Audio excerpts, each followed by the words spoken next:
S. Praise the lord brothers and sisters. எல்லோரும் எப்படி இருக்கிறீங்க? நல்லா இருக்கேன். Okay okay okay. God's grace நல்லா இருக்கும் சிஸ்டர்ஸ். ஓகே, கிறிஸ்துவில் அன்பார்ந்த சகோதர சகோதரிகளே, நாம் கடந்த வாரம் நம்பிக்கையை குறித்து நாம் தியானித்தோம். நம்பிக்கைனா என்ன அப்படின்னு சொல்லிட்டு இந்த நம்பிக்கை குறித்து எந்த வார்த்தை வச்சு நம்ம தியானித்தோம்? யாராவது சொல்ல முடியுமா? எந்த இறை வார்த்தையை வச்சு நம்ம தியானித்தோம்னு சொல்லிட்டு யாராவது நீங்கள் ஆனால் ஜீசஸ் மினிஸ்ட்ரிக்கு வரவங்க வேண்டாம். Anybody else? நம்பிக்கை என்றால் என்ன அப்படின்றது எந்த இறை வார்த்தையை வச்சு நம்ம தியானிச்சோன்னு யாராவது சொல்ல முடியுமா? யாருக்கு ஞாபகம் இல்லையா? எத்தனை பேர்? 18 பேர் இருக்கிறோமே. யாராவது ஒருத்தர் சொல்லுங்கள் பார்க்கலாம் சிஸ்டர். போன வாரம் நம்ம கிட்டத்தட்ட 1 மணி நேரம் பேசணும். எது சிஸ்டர்? எபிரேயர் 11:1.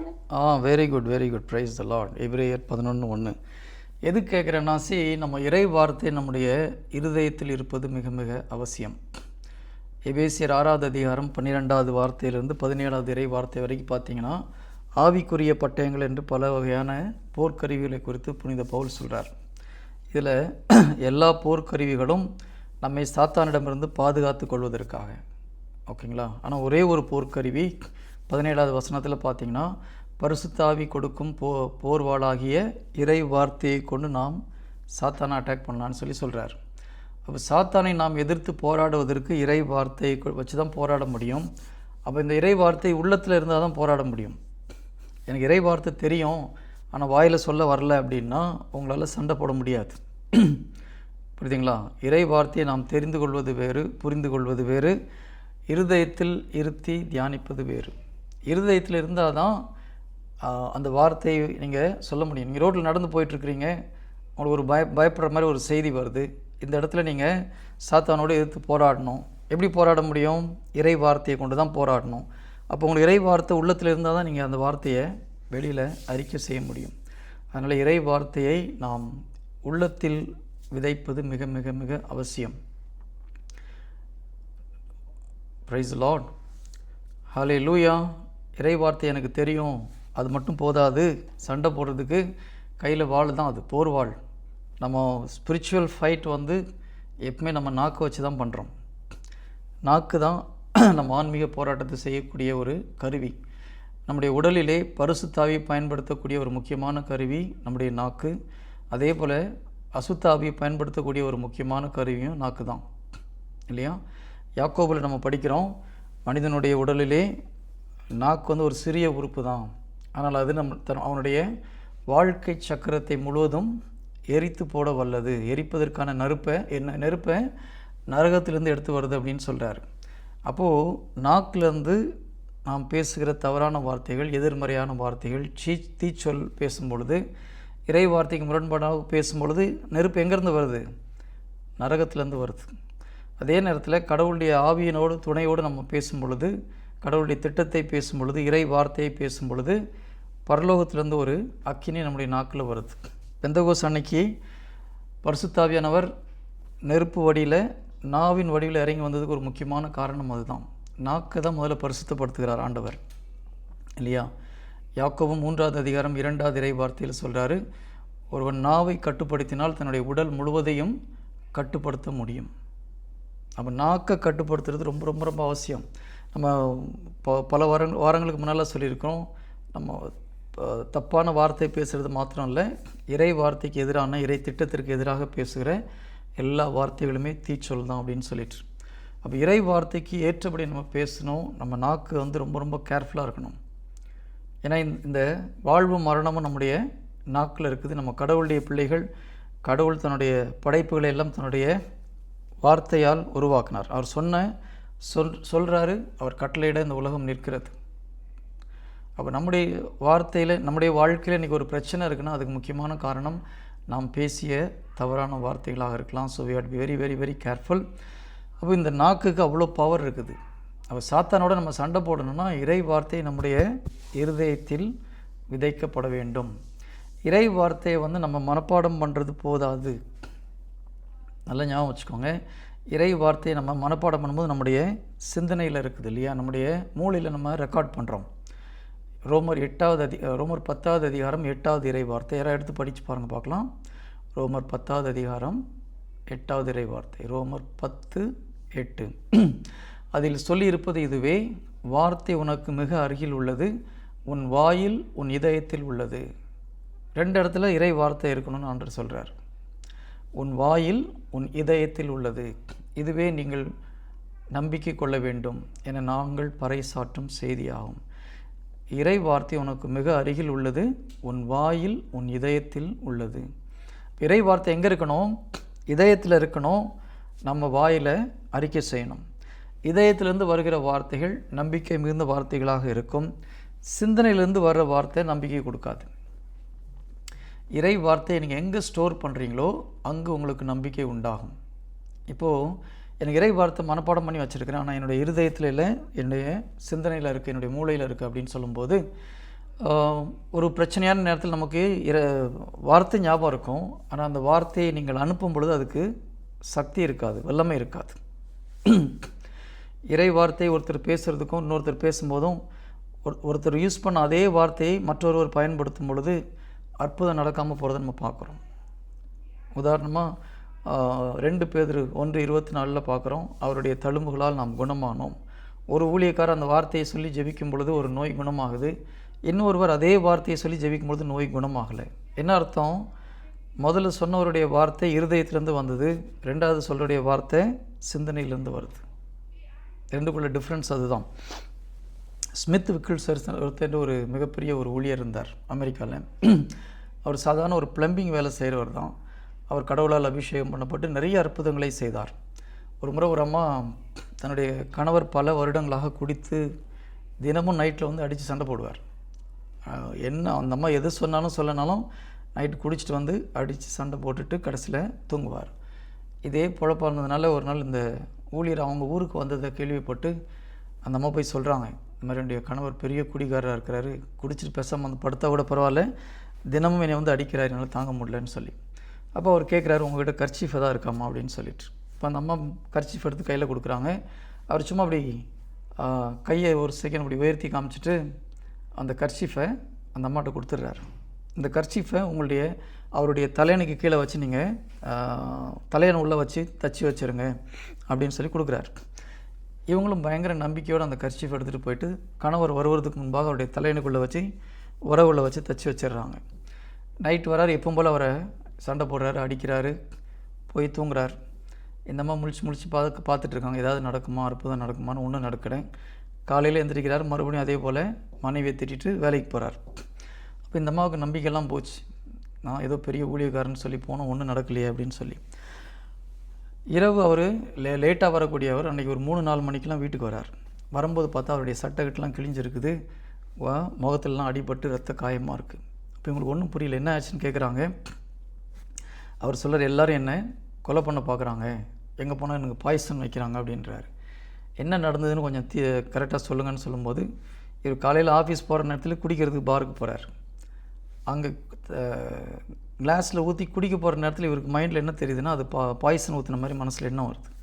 அதனால் அங்கே பாரில் உள்ள ஆளுங்கிட்ட சண்டை போட்டுட்டு அவங்களும் திட்டிட்டு ஆஃபீஸ் போகிறாரு. ஆஃபீஸில் பாதி நேரத்தில் அங்கேயும் சண்டை. சீக்கிரம் ஆஃபீஸ் விட்டு வெளியில் வந்து மறுபடியும் குடிக்க போகிறார். மறுபடியும் போய் அதை பார்க்கும்போது இவருக்கு யாரோ பாய்சன் ஊற்றுன மாதிரி ஞாபகம் வருது. அதனால் அந்த பாரில் உள்ள ஆளுங்கிட்ட சண்டை போட்டு இவர் அடித்து வெளியே துரத்தி விட்டுருக்குறாங்க. இப்போ அந்த அம்மாவுக்கு ஒரு சந்தோஷம், ஆஹா நேற்று இந்த கர்ச்சீஃப் வச்சு ஏதோ வேலை செய்யுதுன்னு சொல்லிட்டு அவங்க சொல்கிறாங்க, வாங்க ஒரு ஊழியக்காரர் இருக்கிறார், நீங்கள் அவர் வந்து பாருங்கள் அப்படின்னு கூப்பிட்டு போகிறாங்க. அந்த ஊழியக்கார்ட்டு போன உடனே இவர் மனம் மாறி கடவுள்கிட்ட தன்னுடைய வாழ்க்கையை ஒப்பு கொடுக்குறார். இப்போ இந்த அம்மாவுக்கு பயங்கரமான ஒரு ஆச்சரியம். ஏன்னா அவர் இந்த கட்சி வச்சுமா அப்படி கையில் வச்சுட்டு மந்திரம் பண்ண மாதிரி கையில் கொடுத்தாரு, அவர் ஒன்றுமே செய்யலையே, பெரியதாக ஒரு பெரிய ப்ரேயரும் பண்ணலையேன்னு சொல்லி அந்த ஊழியக்கார்ட்டு போய் கேட்குறாங்க, பிரதர் நீங்கள் என்ன ஜெபம் பண்ணீங்க இந்த கர்ச்சீஃபை வச்சு பண்ணீங்கன்னு கேட்குறாங்க. அவர் சொல்கிறார், என் நாமத்தில் எதை கேட்டாலும் நீங்கள் பெற்றுக்கொள்ளுங்கன்னு சொன்னீங்க ஆண்டவரே, இந்த ஆள் இதோட குடியை விட்டுட்டோன்னு சொன்ன, அவ்வளோதான். இப்போ பாருங்கள், இந்த வார்த்தையை நாமும் பல நேரங்களில் பயன்படுத்துகிறோம் இல்லையா? என் நாமத்தில் எதை கேட்டாலும் நீங்கள் பெற்றுக்கொள்வீங்கன்னு ஜீசஸ் சொல்கிறார். நம்ம நிறைய நேரத்தில் சொல்கிறோம், நம்ம வாழ்க்கையில் நடக்க மாட்டேங்குது. அவர் ஒரே ஒரு முறை இந்த வார்த்தையை சொல்லி அந்த அம்மாக்கிட்ட கொடுக்குறாரு. பல வருடங்களாக குடித்த ஒரு மனிதர் அந்த குடிப்பழக்கத்திலேருந்து வெளியில் வரார். அப்போது அந்த வார்த்தைக்கு வல்லமை கொடுக்கறது யார்கிட்ட இருக்குது? இறை வார்த்தைக்கு வல்லமை எங்கேருந்து வருது? நம்முடைய நம்பிக்கையில் தான் வருது. வார்த்தை வல்லமை உள்ளது தான், ஆனால் அந்த வார்த்தையை அனுப்புவருடைய உள்ளத்தில் இருக்கிற நம்பிக்கை தான் அந்த வார்த்தைக்கு உண்மையிலே வல்லமையை கொடுக்குது. அதுக்கான இறை வார்த்தை வல்லமை இல்லைன்னு சொல்ல வரல. அந்த வல்லமை வெளிப்பட வேண்டும் என்றால் நம் இருதயத்தில் இருக்கிற நம்பிக்கை, அவருடைய உள்ளத்தில் இருந்த அந்த வார்த்தைக்கு அவர் அவ்வளோ நம்புகிறார். அதனால் அவ்வளோ தைரியமாக அந்த வார்த்தையை சொல்லி, நீ போமா, தைரியமாக போ, உன் கணவன் என்னோடு குடியை விட்டுருவான்னு சொல்கிறாரு. ஸோ இதுதான் நம்பிக்கை.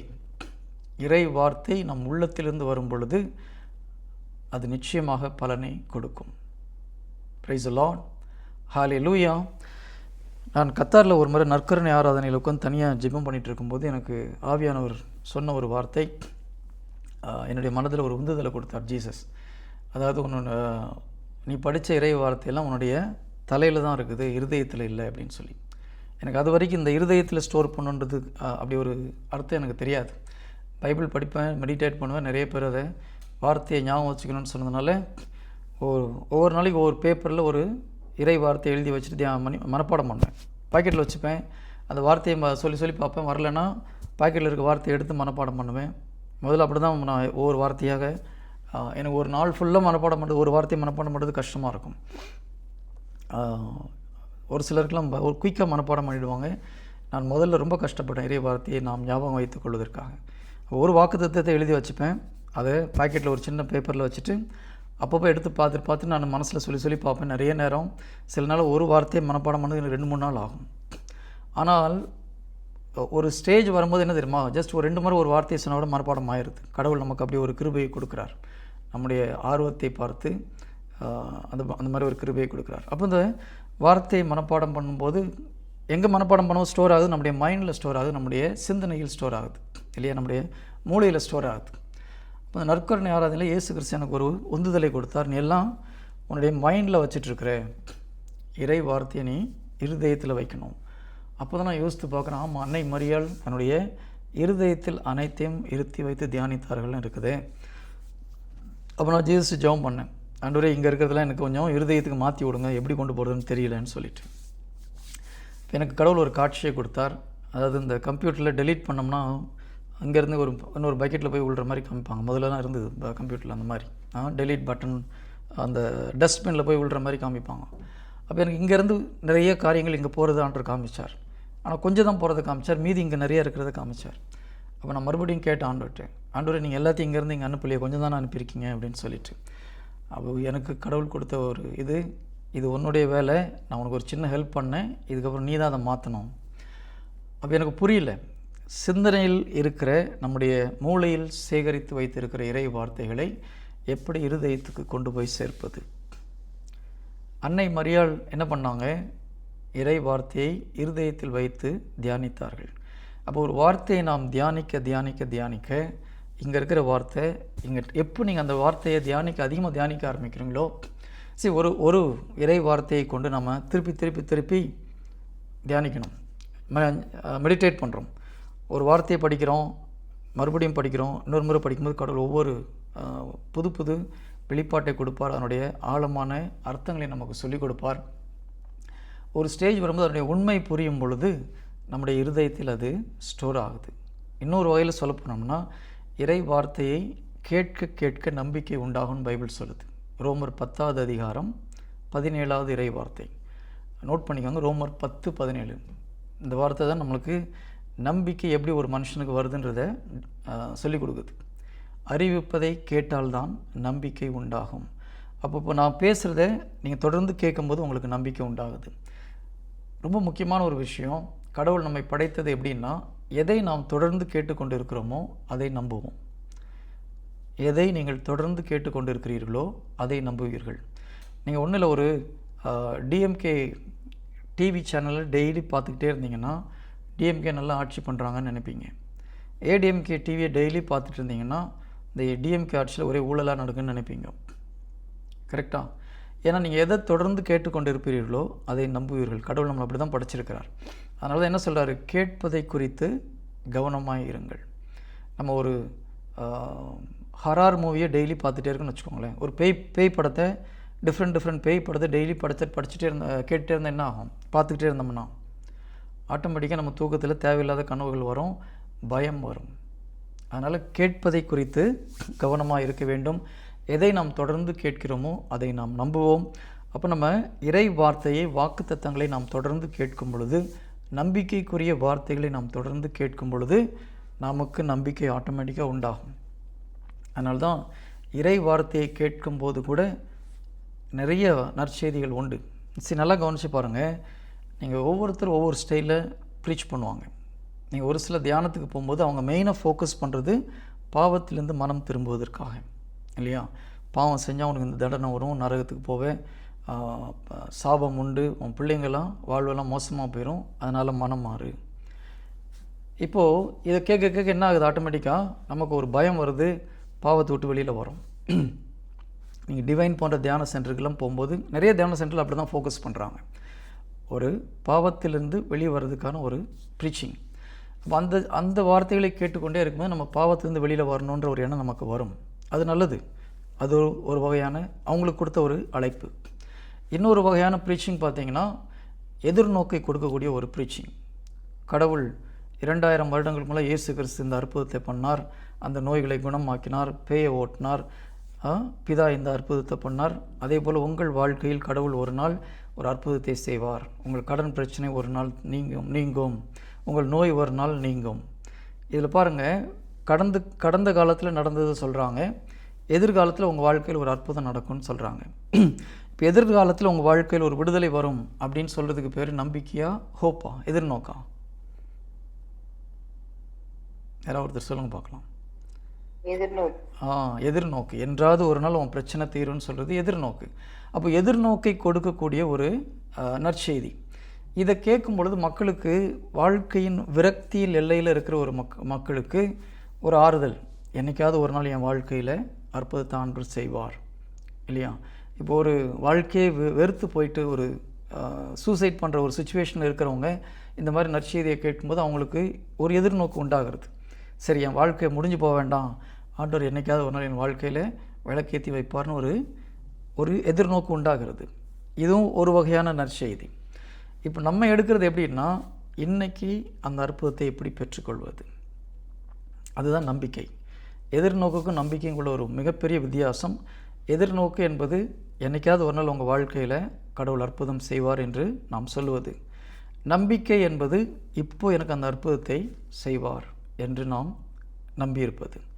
ரெண்டுக்குள்ள மிகப்பெரிய வித்தியாசம் அதுதான். எதிர்நோக்கு எதிர்காலத்தில் கிடைக்கும் என்ற ஒரு உறுதி. நம்பிக்கை என்பது நான் நம்பினால் எனக்கு இன்றைக்கே கிடைக்கும். ஜீசஸ் என்ன சொல்கிறாரு? உன் நம்பிக்கை உன்னை குணமாக்கிச்சு. எப்போது? ஆன் த ஸ்பாட்டில் குணமாக்குது. ஸோ நம்பிக்கையுடைய மிகப்பெரிய அட்வான்டேஜ் அதுதான். நம்பும் பொழுது அந்த நேரத்தில் நமக்கு விடுதலையை கடவுள் கொடுப்பாள். கடன் பிரச்சனையிலேருந்து ஒரே நாளால் கடவுளால் விடுதலை கொடுக்க முடியும். அது சில நேரத்தில் கொஞ்சம் லேட் ஆகினாலும் ஆகும். பட் ஆனால் அதை நம்ம கரெக்டான முறையில் பயிற்சி செய்யும் பொழுது எந்த பிரச்சனையிலிருந்தும் நம்மால் வெளிவர முடியும். இறை வார்த்தையை கொண்டு வெளிவர முடியாத பிரச்சனை எதுவும் கிடையாது. எவ்வளோ பெரிய பாவத்தில் இருந்தாலும் இறை வார்த்தையினால் நமக்கு விடுதலை உண்டு, இல்லையா? உண்மையை அறிந்து கொள்ளுங்கள், உண்மை உங்களுக்கு விடுதலை அளிக்கும். பைபிள் வார்த்தைகள் அனைத்தும், இறை வார்த்தைகள் அனைத்துமே உண்மையானது தான். ஆனால் ஜீசஸ் என் வார்த்தையெல்லாம் உனக்கு உண்மை விடுதலை கொடுக்கணும்னு சொல்லலை. கரெக்டாக? உண்மையை அறிந்து கொள்ளுங்கள், உண்மை உங்களுக்கு விடுதலை கொடுக்கும்.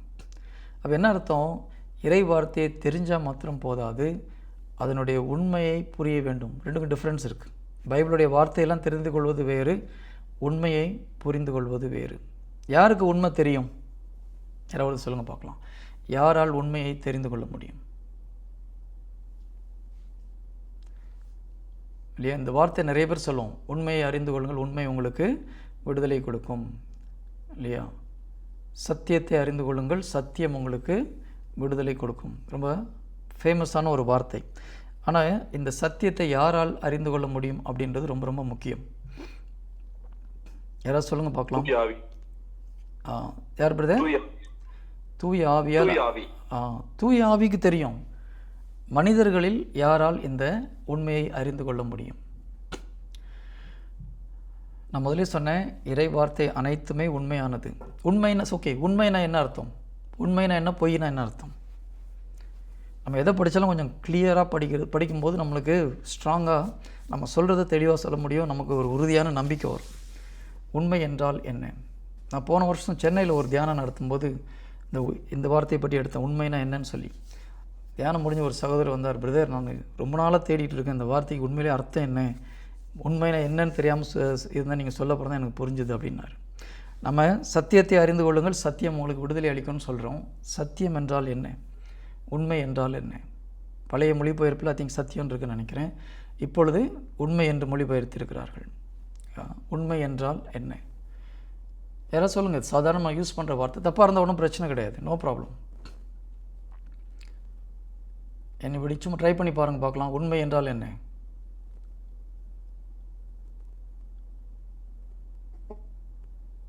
உண்மை என்றால் கடவுள். ஓகே, கடவுள் உண்மையானவர்.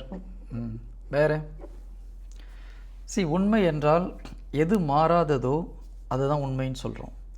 மாறக்கூடிய அனைத்தும் பொய்யானது. ஓகேங்களா? இப்போது பைபிளில் ரோமர் 4வது அதிகாரத்தில் பார்த்தீங்கன்னா, ரோமர் 3வது அதிகாரம் 4வது இறை வார்த்தை. அந்த வார்த்தை என்ன சொல்கிறது? மனிதர் எல்லோரும் பொய்யர் அப்படின்னு இருக்குது. அப்போ மனிதர் எல்லோருமே பொய் சொல்கிறவங்க அப்படின்னு அர்த்தம் கிடையாது. மனிதர் சொல்லக்கூட வார்த்தை மாறக்கூடியது.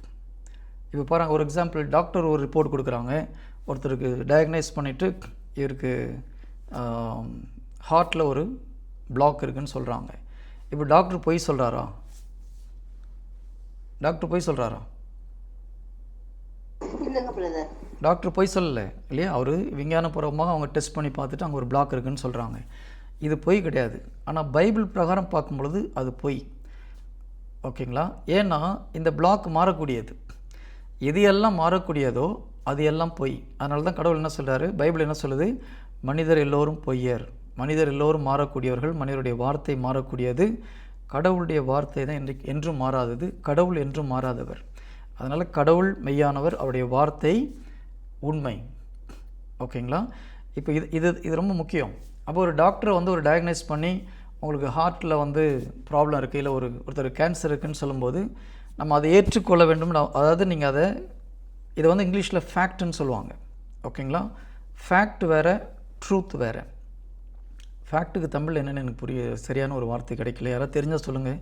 தமிழில் நல்ல நாலேஜ் உள்ளவங்க. ஃபேக்ட் வேறு, ட்ரூத் வேறு. உண்மை வேறு, இன்னொன்று மாறக்கூடிய ஒரு சுச்சுவேஷன். அப்போது இந்த ஃபேக்ட் எப்பவுமே மாறக்கூடியது.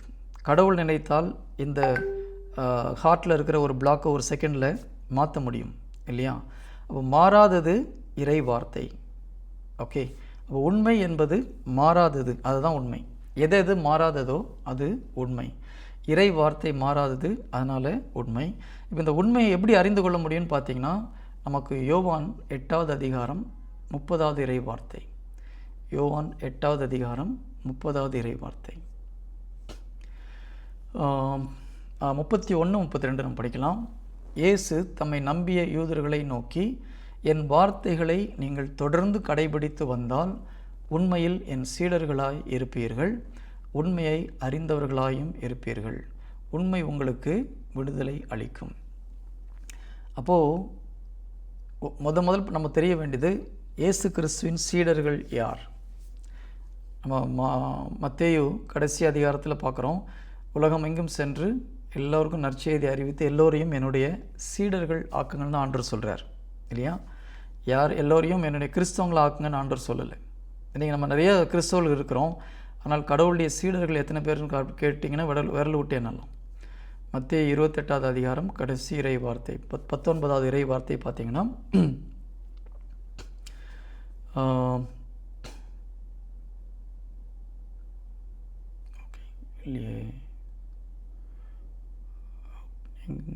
ஓகே, மத்தேயு 28, 19.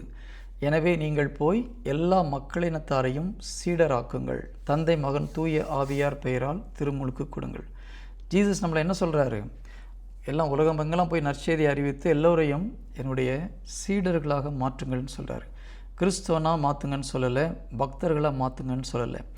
ஜீசஸ்க்கு தேவை சீடர்கள். அப்போ சீடர்கள்லாம் யார்? இயேசு கிறிஸ்துவை போல வாழுபவர்கள் இல்லையா?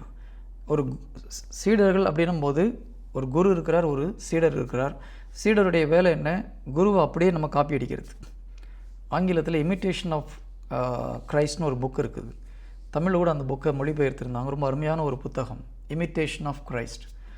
அதாவது தமிழில் என்ன மறந்து போச்சு, தமிழில் வேறு மாதிரி ஒரு பேரில் வச்சு அந்த இதை மொழிபெயர்த்திருந்தாங்க. ஸோ இயேசு கிறிஸ்துவை அப்படியே எப்படி காப்பி அடிக்கிறது தான் இமிட்டேட் பண்ணுறது இல்லையா? அப்போ ஒரு சீடனுடைய வேலை குருவை இமிட்டேட் பண்ணுறது, குருவை காப்பி அடிக்கிறது, குருவை அப்படியே ஃபாலோ பண்ணுறது. அவர் என்னென்ன செஞ்சாரோ அதை நம்ம செய்யணும். அதுதான் உண்மையான கிறிஸ்துவனுடைய வாழ்க்கை. நிறைய பேர் அப்படி செய்கிறது கிடையாது.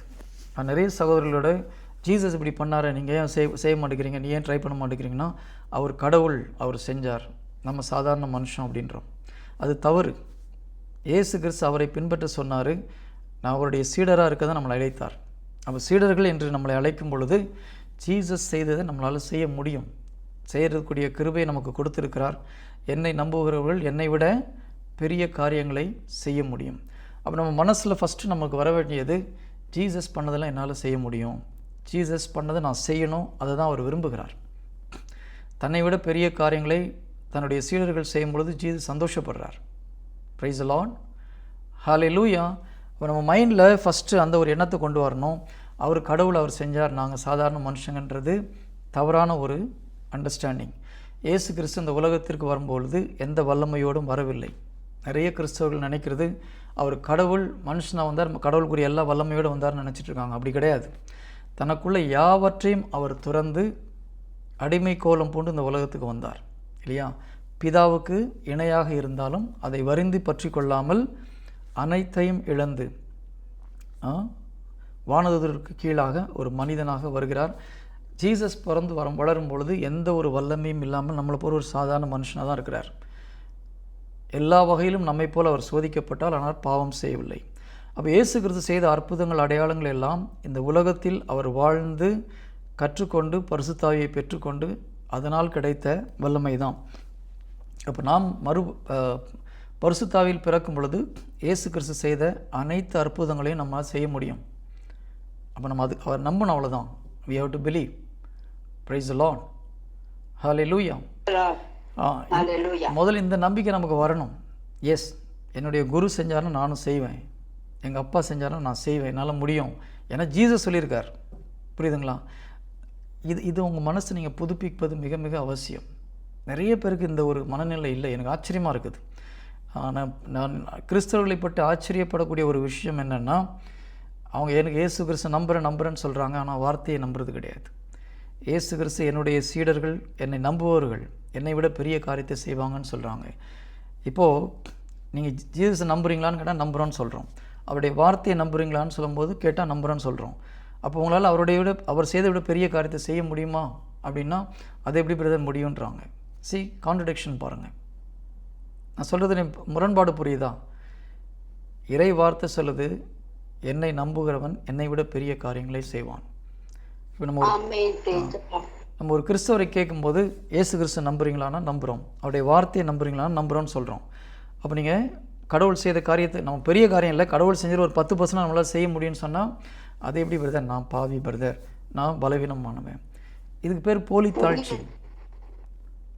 எஸ் சிஸ்டர் தெரேசா சிஸ்டர் சொல்லுங்க பிரதர். இல்லை, ஏதோ சொல்ல வந்த மாதிரி இருந்தது. நம்மளால முடியும்னு நம்ம நம்பிக்கை வைக்கணும். அத பிலீவ் வச்சாதான் நம்மளால முடியும். கரெக்ட். நம்மளால முடியாது, கடவுளுடைய கிருபையினால முடியும். ஓகேங்களா? நாம் இயேசு கிறிஸ்துடைய வார்த்தை மேல் நம்பிக்கை வைக்கும் பொழுது முடியும். புனித பவுல் அருமையாக சொல்கிறார், என்னால் முடியும்னு அவர் சொல்லலை, எனக்கு வலுவூட்டுறன் துணை கொண்டு எதையும் செய்ய எனக்கு ஆற்றல் உண்டு. அதுதான் உண்மையான கிறிஸ்துவ நம்பிக்கை. அதே புனித பவுல் சொல்கிறாரு, அழிந்து போகிற இந்த உடலில் நல்லது எதுவும் கிடையாதுன்றது எனக்கு நல்லா தெரியுன்றார். அப்போது எனக்குள் எந்த நன்மையும் கிடையாது, ஆனால் எனக்குள் இருப்பவரின் துணை கொண்டு எதையும் செய்ய எனக்கு ஆற்றல் உண்டு. ஏன்னா எனக்குள்ளே இருக்கிறது யார் இருக்கிறது? ஜீசஸ் இருக்கிறார். அதனால் என்னால் எல்லாம் செய்ய முடியும். அவரை நான் நம்புகிறேன், அவருடைய வார்த்தையை நம்புகிறேன். அவருடைய வார்த்தையை நம்பினா அவரை விட பெரிய காரியத்தை செய்ய முடியும்னு அவர் சொல்லியிருக்கார். அதனால் என்னால் செய்ய முடியும், நம்ம நம்பணும். அதுதான் உண்மையான நம்பிக்கை. Price the Lord. சரி, பைபிள் சொல்லுது இந்த உலகத்தை ஜெயிக்கிற கருவி எது? நம்முடைய நம்பிக்கை தான் இல்லையா? 1 யோவான் 5வது அதிகாரம் 4வது இறை வார்த்தை, கடவுளிடமிருந்து பிறக்கும் அனைத்தும் உலகை வெல்லும், உலகை வெல்வது யாருடைய நம்பிக்கை? ஜீசஸுடைய நம்பிக்கையா நம்முடைய நம்பிக்கையா? யாருடைய? நம்முடைய நம்பிக்கை. புரியுதுங்களா? கடவுளிடம் பிறந்த அனைத்தும் உலகை வெல்லும், உலகை வெல்வது நம் நம்பிக்கையே. நாம் கடவுளிலிருந்து பிறந்திருக்கிறோம் இல்லையா? ஞானஸ்தானத்தின் போது நாம் ஆவிக்குரிய மனிதர்களாக பிறந்திருக்கிறோம்.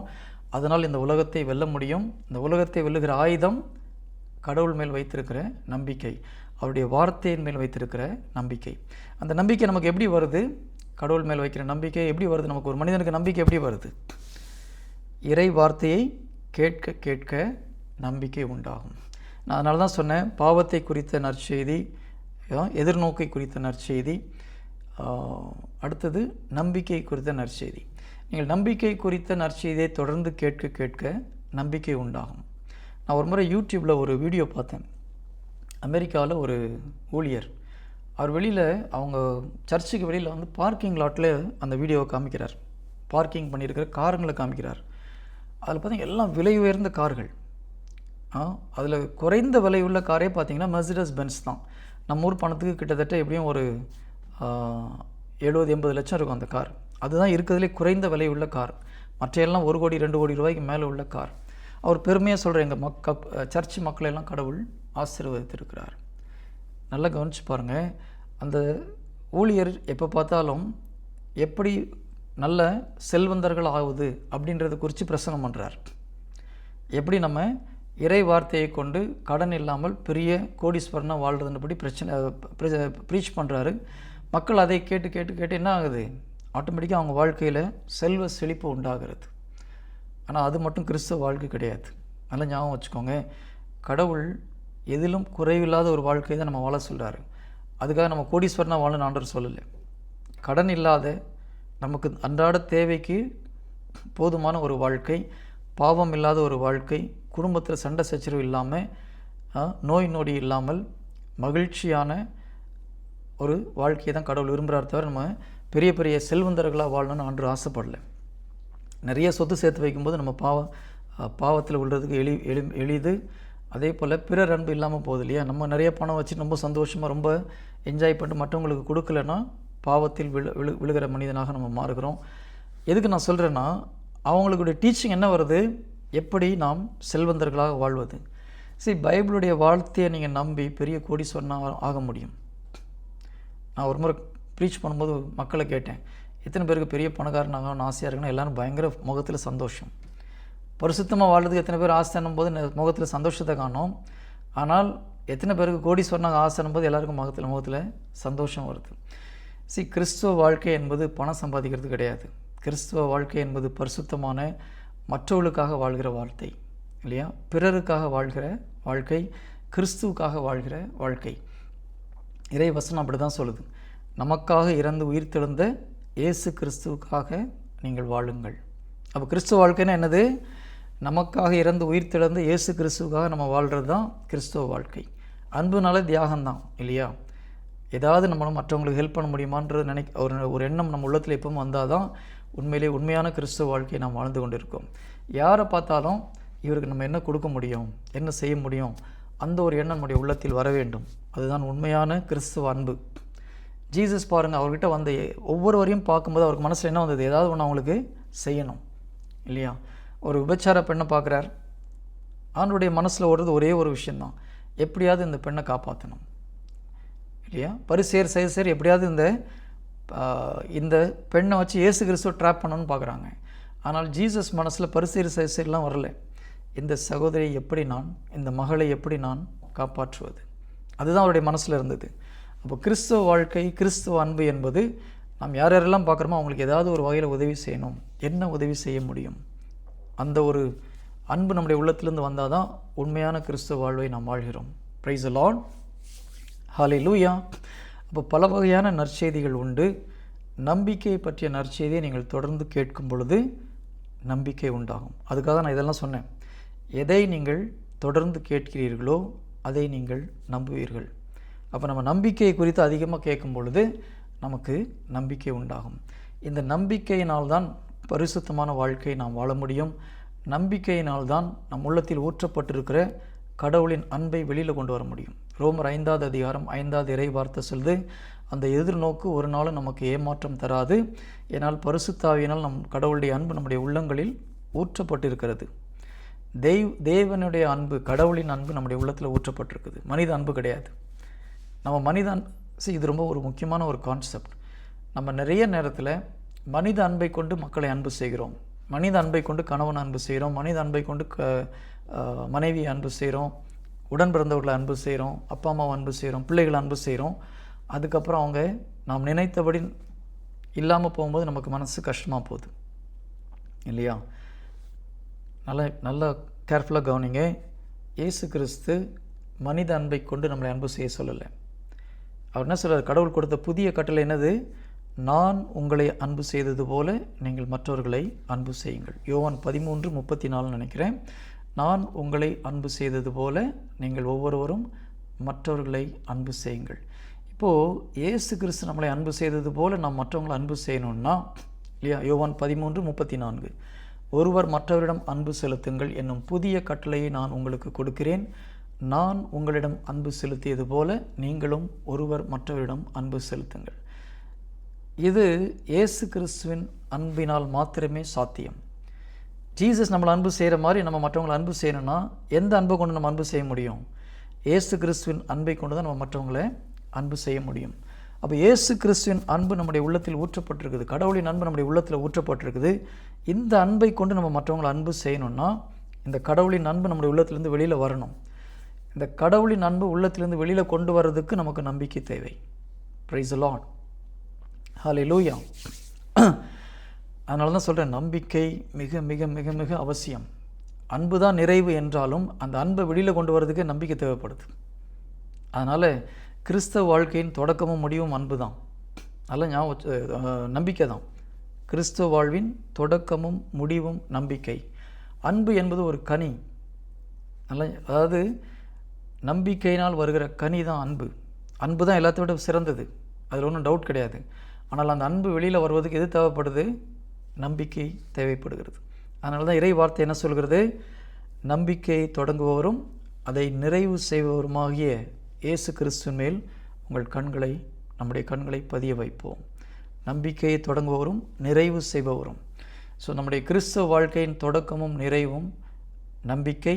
அந்த நம்பிக்கையினால் ப்ரொடியூஸ் பண்ணுற அன்பு தான் உண்மையான கடவுளுடைய அன்பு. Praise the lord. ஹல்லேலூயா. அப்போ இறை வார்த்தையை நாம் இறை வார்த்தையை கேட்க நம்பிக்கை உண்டாகும். அப்போ நம்ம ஃபஸ்ட்டு பார்க்கணும், நம்ம இறை வார்த்தையை மட்டும் அதிகமாக கேட்டுட்ருக்கோமா, தேவையில்லாத வார்த்தையை கேட்டுட்ருக்கிறோமா? மற்றவங்க பேசுகிற எதிர்மறையான வார்த்தைகள், அவநம்பிக்கையான வார்த்தைகளை கேட்கும் பொழுது இந்த நம்பிக்கை குறைந்து போகும், டவுட் வர ஆரம்பிச்சிடும். எப்பொழுது நாம் இறை வார்த்தையை மாத்திரம் கேட்டுக்கொண்டிருக்கிறோமோ, மெடிடேட் பண்ணுறோமோ, அப்பொழுது நம்முடைய நம்பிக்கை சரியாக இருக்கும்.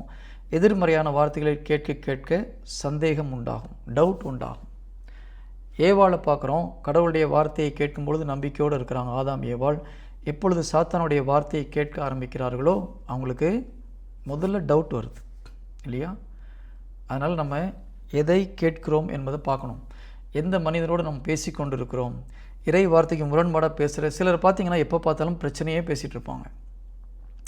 அதை காது கொடுத்து அதிகமாக கேட்காதீங்க. 2 வார்த்தை கேளுங்க, அதுக்கப்புறம் இறை வார்த்தையை கொண்டு அவங்களுக்கு ஆறுதல் சொல்லுங்கள். அதுதான் நிறைவான ஒரு சொல்யூஷன். நம்ம அவங்களுக்கு ஆறுதல் கொடுக்கணும்னு 1 மணி நேரம் நீங்கள் அந்த வார்த்தையை கேட்டுட்டு இருந்தீங்கன்னா உங்களுக்குள்ளே தேவையில்லாத எனர்ஜி போகுது. வார்த்தையின் வழியாக ஆவி உள்ளே வர முடியும். நான் மறுபடியும் சொல்கிறேன், நல்லா கவனிச்சுக்கோங்க, எழுதிக்கோங்க. வாய்ஸ் வழியாக, சத்தத்தின் வழியாக பரிசுத்தாவியும் வர முடியும், அசுத்தாவியும் ஒரு மனிதனுக்குள்ளாக வர முடியும். இது ரொம்ப முக்கியமான ஒரு பாயிண்ட். அன்னை மரியாள் போயிட்டு இப்போ எலிசபெத் மேலே வாழ்த்து தெரிவிக்கிறாங்க. அவங்க ஊர் பாஷையில் ஹெயில் எலிசபெத்னு சொல்லியிருப்பாங்க. ஹெயில்னா வாழ்கன்னு அர்த்தம், ஓகேங்களா? ஹெயில் எலிசபெத்னு அன்னை மரியாள் சொல்லியிருப்பாங்க. சொன்ன அடுத்த செகண்ட் என்ன ஆகுது? இந்த ஒரு வார்த்தையை கேட்கும் பொழுது எலிசபெத் அம்மாள் முழுவதும் பரிசுத்தாவியில் நிரம்புகிறாங்க. வயிற்றில் இருக்கிற குழந்தையும் பரிசுத்தாவியில் நிரம்புது. ஏன்னா அன்னை மரியாள் முழுவதும் ஆவியினால் ஆட்கொள்ளப்பட்டிருந்ததுனால. அப்போது ஒரு பரிசுத்தாவில் நிரம்பப்பட்ட ஒரு மனிதரோடு பேசும்போது நமக்குள்ளே என்ன ஆவி வருது? என்ன ஆவி வருது?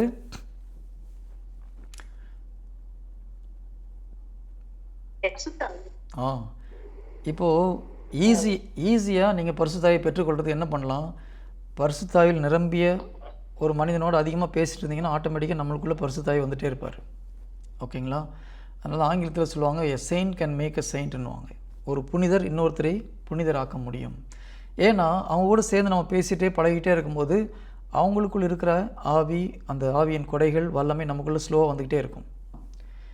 இதை ஒரு மனிதர் இறை வார்த்தைக்கு முரண்பாடாக பேசுகிற ஒரு மனிதர், பிரச்சனையை பேசுகிற மனிதர், அவநம்பிக்கையாக பேசுகிற ஒரு மனிதர், அவங்க பேசினோட நமக்குள்ள அசுத்தாவி வராது. நல்லா கவனிச்சுக்கோங்க. அவங்க பேசுனதுக்கு ஆமான்னு சொல்லும்போது அந்த நெகட்டிவ் ஸ்பிரிட் உங்களுக்குள்ளே வர முடியும்.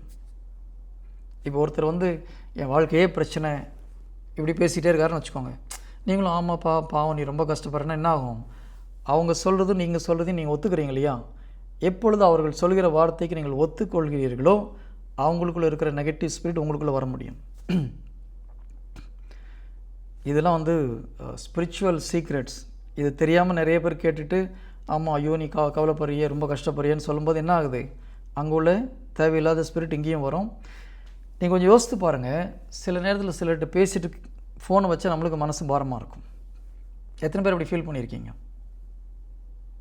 ஒருத்தர் சில நேரம் பேசிட்டு நீங்கள் கீழே வச்சிங்கன்னா கொஞ்ச நேரம் கழிச்சு நமக்கு மனசு பாரமாக இருக்கும். Praise lord. Praise lord. அப்போ என்ன அர்த்தம்? நம்ம யார்கிட்ட பேசணுமோ அவங்க ஒரு மன கஷ்டத்தில் அவங்க சொன்ன ஒரு எதிர்மறையான வார்த்தைக்கு நம்ம ஓகே சொல்லியிருக்கோம், அதான் அர்த்தம். ஓகேங்களா? இப்போ நம்ம பேசுகிறது தடுக்க முடியாது, ஆனால் அவருடைய எதிர்மறையாக சொல்கிற வார்த்தைக்கு நம்ம ஆமாம் போடக்கூடாது. ஓகேங்களா? ரொம்ப ரொம்ப கேர்ஃபுல். இது நிறைய நேரத்தில் இது வந்து ஸ்பிரிச்சுவல் ட்ரூத். எப்படி அன்னை மரியாளிடமிருந்து நல்ல ஆவியானவர் வந்தது போல் தேவையில்லாத ஒருத்தர் பேசும்போது நம்ம ஆமான்னு போட்டோம்னா தேவையில்லாத ஒரு ஸ்பிரிட் வர முடியும். 2 பேர் ஒத்த கருத்தோடு பேசும் பொழுது, ஒத்த கருத்தோடு ஜெபிக்கும்போது யார் நடுவில் வந்து நிற்பான்? சரி, ஜீசஸ் சொல்கிறார், நோ நல்லா கவனிங்க. என் நாமத்தில் எங்கே 2-3 பேர் ஒன்றா கூடுறாங்களோ மத்தியில் யார் வருவா? ஜீசஸ் வரார். ஓகேங்களா? இப்போது இறை வார்த்தைக்கு முரண்பாடாக எங்கே 2-3 பேர் பேசுகிறாங்களோ யார் வருவா?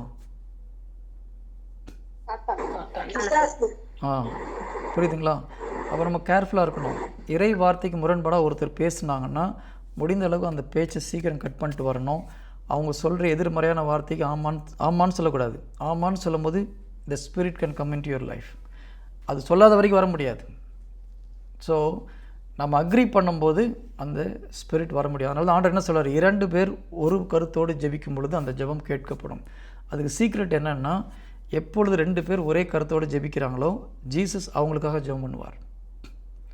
அவருடைய மறை உண்மை அதுதான். 2 பேர் ஒரு கருத்தோடு ஜெபிக்கும் பொழுது 3வது இயேசு கிறிஸ்துங்க நடுவில் வந்து நமக்காக ப்ரேயர் பண்ணுறார். அதனால தான் 2 பேர் ஒரு கருத்தோடு ஜெபம் பண்ணால் அந்த ஜெபம் கேட்கப்படும் சொல்கிறதுக்கு காரணம் என்னென்னா, ஜீசஸ் நமக்காக ப்ரேயர் பண்ணுவார். ஏன்னா ஒத்த கருத்தோடு நம்ம ஜெபிக்கும் பொழுது, மனம் ஒத்து ஜெபிக்கும் பொழுது அங்கே இயேசு கிறிஸ்து நமக்காக ஜெபிப்பார். ஆனால் அதே நேரத்தில் நம்ம 2 பேர் இறை வார்த்தைக்கு முரண்பாடாக ப்ரேயர் பண்ணோம்னா என்ன ஆகும்? இல்லை இறை வார்த்தைக்கு முரண்பாடாக பேசும் பொழுது தீய சக்தி நடுவில் வரும். அதனால் தயவு செய்து மற்றவர்களோடு பேசும் பொழுது எதிர்மறையான வார்த்தைக்கு ஆமாம் சொல்லாதீங்க. நான் என்னுடைய வாழ்க்கையில் நடந்த ஒரு நிகழ்ச்சி சொல்கிறேன். நான் கத்தாரில் பிஸ்னஸ் பண்ணிகிட்டு இருக்கும்போது ரொம்ப ஒரு கஷ்டமான ஒரு சுச்சுவேஷனில் இருந்தேன். அப்போது ஒரு சகோதரர் எங்களுடைய ஆஃபீஸ்க்கு வந்திருந்தார். அப்போ என்னுடைய ஆஃபீஸ் ஸ்டாஃப் எல்லாம் வெளியில் போயிருந்தாங்க. நான் மாத்திரம் தான் ஆஃபீஸில் உட்காந்துருந்தேன். அவருக்கு நாங்கள் ஒரு சின்ன அமௌண்ட் கொடுக்க வேண்டியிருந்தது. அவர் வந்து அந்த பணத்தை வாங்குறது தான் வந்தார். வந்து சுற்றி முற்றி பார்த்தாரு. என்ன சார் உங்கள் நிலைமை எப்படி ஆகிப்போச்சு? நான் உங்கள்கிட்ட பணம் கேட்கலான்னு தான் வந்தேன், நீங்கள் ரொம்ப கஷ்டப்படுறீங்க, அதனால் இப்போதைக்கு நீங்கள் கொடுக்க வேண்டாம், அப்புறம் நீங்கள் நல்லா வந்தப்புறம் கொடுங்கன்னு சொல்லிட்டு போனார். இப்போ அவர் சொன்னது நல்ல வார்த்தையா கெட்ட வார்த்தையா? நல்ல வார்த்தை. நான் இவர் போய் முடித்தப்பறம் நான் ஒரு டீ போடுறதுக்காக நான் பேண்ட்ரியில் போய் டீ போட ஆரம்பித்தேன். எனக்கு மனசெல்லாம் பயங்கர பாரமாகி போச்சு. ஒரு மனசு ரொம்ப சோர்ந்து போயிட்டேன் நான்.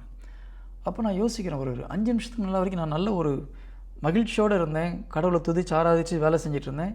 திடீர்னு என் மனசில் இவ்வளோ ஒரு சோகமும் ஒரு டிப்ரெஷனும் வந்ததுன்னு சொல்லி யோசித்து பார்க்குறேன். இந்த சகோதரர் வருவதற்கு முன்பாக வரைக்கும் நான் நல்லா தான் இருந்தேன். வந்துட்டு போன உடனே நான் மனசு எனக்கு டல்லாகி போச்சு. காரணம் என்ன தெரியுமா? அவர் சொன்னது நல்ல ஒரு எண்ணத்தில் தான் சொல்கிறாரு. சார் நீங்கள் கஷ்டப்படுறீங்க, உங்கள் சுச்சுவேஷன் இப்படி ஆகி போச்சேன்னு சொல்லி. இப்போ நான் அதை அக்செப்ட் பண்ணுறேன் பாருங்களா, பார்த்தீங்களா? ஆமாம், என் நிலைமை இப்படி ஆகி போச்சேன்னு சொல்லும்போது என்ன ஆகுது? ஆட்டோமேட்டிக்காக என்னுடைய அந்த நம்பிக்கைக்கு எதிரான ஒன்றை நான் அக்செப்ட் பண்ணும்போது தேவையில்லாத ஒருத்தர் என்னுடைய மனசை டிப்ரெஷன் பண்ணுறான். இது பார்க்குறதுக்கு சிம்பிளாக தெரியும். என்னுடைய வாழ்க்கையில் நடந்த ஒரு நிகழ்ச்சி. அடுத்த செகண்ட் நான் டீ போகிறத ஸ்டாப் பண்ணிவிட்டு ஒரு 5 நிமிஷம் ப்ரைஸ் பண்ணி ப்ரேயர் பண்ணி இந்த வார்த்தைகள்லாம் ரிஜெக்ட் பண்ண அப்புறம் தான் என்னுடைய மனது மறுபடியும் ஒரு சாதாரண நிலைக்கு வந்தது. அதனால் தயவுசெய்து யார்கிட்ட பேசினாலும் அது பேசுகிறது நல்ல வார்த்தை போல் தெரியும். ஐயோ பாவம் நீங்கள் கஷ்டப்படுறீங்களேன்னு சொல்லும்போது அவங்க என்ன சொல்கிறாங்க? நீங்கள் கஷ்டப்படுறீங்கன்னு டிக்ளேர் பண்ணுறாங்க. நம்ம ஆமான்னு சொல்லும்போது எதுக்கு அக்செப்ட் பண்ணுறோம்? நான் கஷ்டப்படுறேன்னு அக்செப்ட் பண்ணுறோம். கரெக்டாக? என்ன ஆகும்? அப்போ நம்ம வாழ்க்கையில் கஷ்டம் வரும். கேர்ஃபுல்லாக இருக்கணும். ஆண்டவர் தான் பைபிளில் பாருங்கள், ஜீசஸ் பயப்படக்கூடாதுன்னு சொல்கிறாரு. ஆனால் அதே நேரத்தில் விழிப்பாக இருங்கள், ஜாக்கிரதையாக இருங்க, ஜாக்கிரதையாக விழிப்பாருங்கன்னு சொல்கிறாரு. அதே நேரத்தில் பயப்படவும் செய்யாதீங்கன்னு சொல்கிறாரு. நம்ம பயப்பட வேண்டிய அவசியம் கிடையாது. ஆனால் சாத்தான் ஒரு நல்ல வார்த்தையை சொல்கிற மாதிரி தெரியும். ஒரு மனிதர்கள் அறியாமையில் அவங்க நல்லது நினச்சி கூட சொல்லலாம் மக்கள். நம்ம அதை அக்செப்ட் பண்ணும்போது நமக்குள்ளாக தீமைகள் உள்ளே வர முடியும். ஐயோப்பா அவங்களுக்கு அடிக்கடி உடம்பு சரியில்லாமல் போகுது பிரதர் அப்படின்னு ஒருத்தர் சொல்கிறாருன்னு வச்சுக்கோங்க. உண்மையில் உங்களுக்கு ஒரு மாதங்களில் உடம்பு சரியில்லாமல் இருந்திருக்கலாம், இன்றைக்கி கொஞ்சம் உடம்பு சரியில்லாமல் இருக்கலாம். ஒருத்தர் ஏன் பிரதர் போன மாதம் தான் ஆச்சு, மறுபடியும் உங்களுக்கு ஆகி போச்சு, ஏன் இப்படி உங்களுக்கு அடிக்கடி ஆகுது சொல்லும்போது, ஆமாம் எனக்கு அடிக்கடி உடம்பு சரியில்லாமல் போகுதுன்னு சொன்னீங்கன்னா என்ன ஆகும்? இந்த ஒரு வார்த்தையை கொண்டு உங்கள் வாழ்க்கையில் அடிக்கடி உடம்பு சரியில்லாமல் ஆக முடியும் டெவிலால். ஸோ விழிப்பாக இருங்கள். நாம் கடவுளின் மக்கள். இயேசு கிறிஸ்து எப்படி ஜாக்கிரதையாக இருந்தாரோ அதே போல் நம்ம ஜாக்கிரதையாக இருக்கணும். பேசுகிற வார்த்தையிலும் விழிப்பாக இருக்கணும், நம்ம கேட்குற வார்த்தையிலும் விழிப்பாக இருக்கணும், கேட்குற மெசேஜில் கூட விழிப்பாக இருங்க. நம்பிக்கையை ஊட்டுகிற இறை வார்த்தையை கேளுங்க, நம்பிக்கையை கொடுக்குற இறை வார்த்தையை கேளுங்க. அதில் ஏன்னா நம்பிக்கை கிறிஸ்துவ வாழ்க்கை அடிப்படை.